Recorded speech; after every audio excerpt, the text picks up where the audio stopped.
Hello friends, welcome to our channel. आज हम आपको सुनाने जा रहे हैं एक बहुत ही दिलचस्प कहानी, एक औरत और रोटी।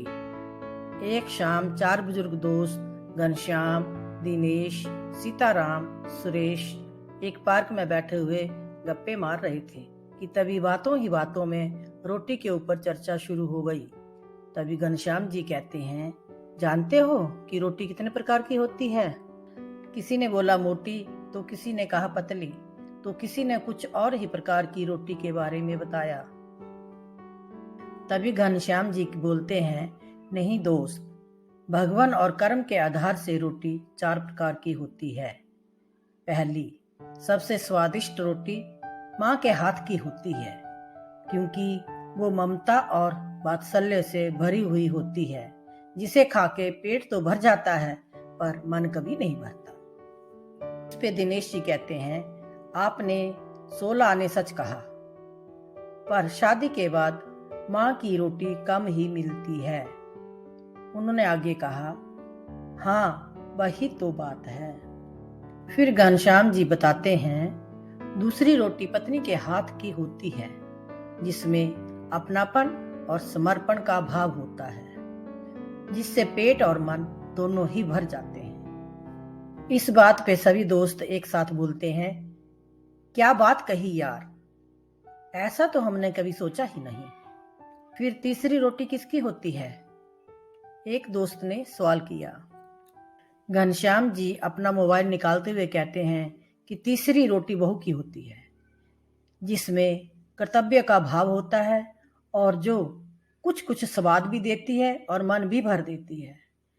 सबसे बड़ी बात, हमें वृद्धाश्रम की परेशानियों से भी बचाती है।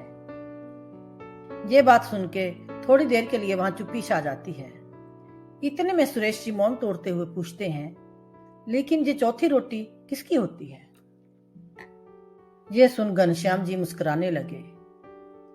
सब उनकी मुस्कान को देखकर सोच रहे थे कि ना जाने अब क्या कहेंगे।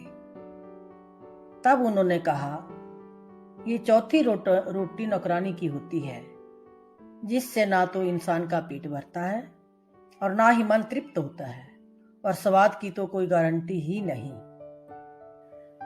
फिर सब एक साथ बोले, तो फिर हमें क्या करना? घनश्याम जी अपने दोस्तों से कहते हैं, ध्यान से सुनना।